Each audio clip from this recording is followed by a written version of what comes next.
Waffling, equivocating, skirting, tergiversating, ducking, sidestepping, dodging, fudging, eluding, eschewing, and hedging. Well, those are all completely appropriate words to describe the subject of today's maddening report.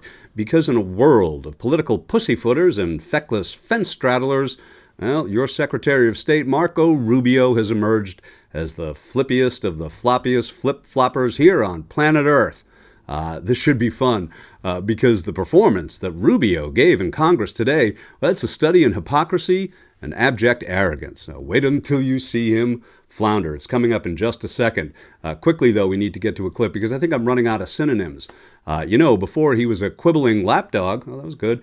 Let's remember how he once bit his master's hand. So how does this guy, not in one tweet, 3 tweets, misspell words so badly?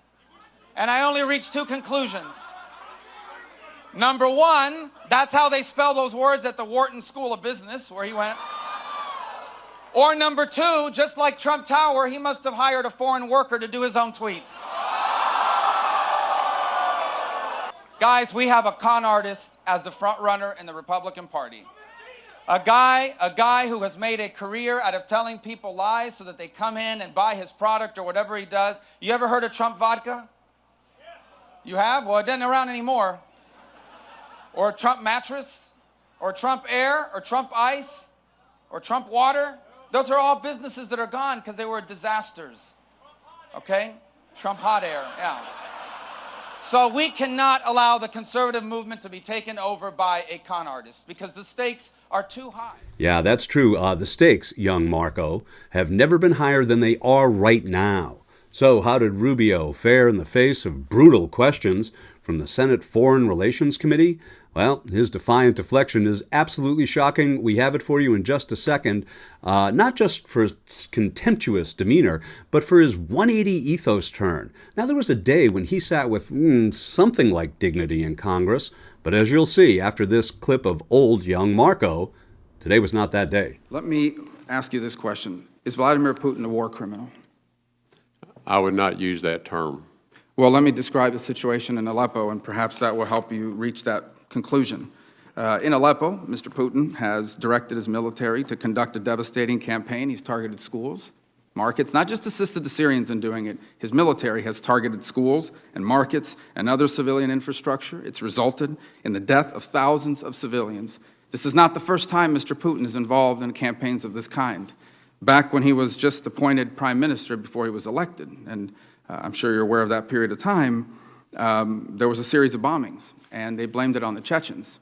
And Mr. Putin personally said that he would punish them, and so he ordered the Air Force to bomb the Chechen capital of Grozny.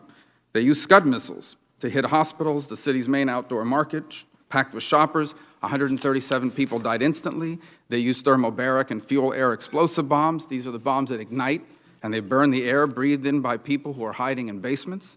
They used cluster munitions. He used battlefield weapons against civilians. And when it was all said and done, an estimated 300,000 civilians were killed, and the city was completely destroyed. By the way, there's credible body of reporting, open source and other, that this was all those bombings were part of a black flag operation on the part of the FSB.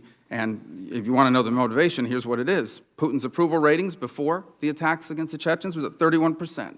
By mid-August of that year, it was at 78% in just 3 months.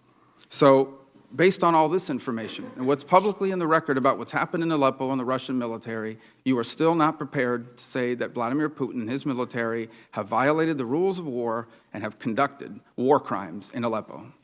Now, those are very, very serious charges to make, and I would want to have much more information before reaching a conclusion. Let's face it, Rex Tillerson never pretended to be anything other than Rex Tillerson, as you point out, for whatever that's worth. But the shape-shifting that you're about to see from that Marco Rubio to the one on the other side of that very same question today, it's stunning.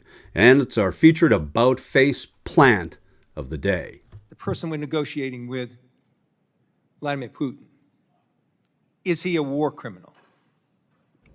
Well, I think you can look at instances that have happened there and certainly characterize them as war crimes, but our intent is to end the war. Is he a war criminal? We can't end the war without talking to No, Mr. Putin. that's pretty simple. Is he a war criminal? Well, that's this man we're negotiating with, Vladimir Putin. Is he a war criminal? That's not tough. But why? I'm trying to answer your question by telling you that we're trying to end the war here. Go ahead. No, You're it's not a equivocating. simple answer. You are equivocating, sir. Just answer the question. I'm answering your question, and the answer is that war crimes have been committed, no doubt. And who's responsible for that? There will be time and place for that accountability. In defense of the indefensible. Now, is there a moral center anywhere to be found in the Trump cabinet? It sure doesn't seem that way. And maybe that's why they are perfectly suited to serve at the pleasure and the amusement of their degrading president. Rubio, are you having fun? He's sweating like a pig. I never saw a guy sweat like this. The sweat is pouring down. I think Rubio is a low energy, but here's the problem with Rubio. When you sweat that much, now think of it. So you have Putin, he's sitting over here. And he's waiting to kill the stupid Americans because he's been just destroying us so badly. So he figures, and a guy walks in and he's soaking wet and sweating. Hello, can I have some water? And Putin's sitting there, what the hell kind of stuff is this? This is not exactly a poker player, folks.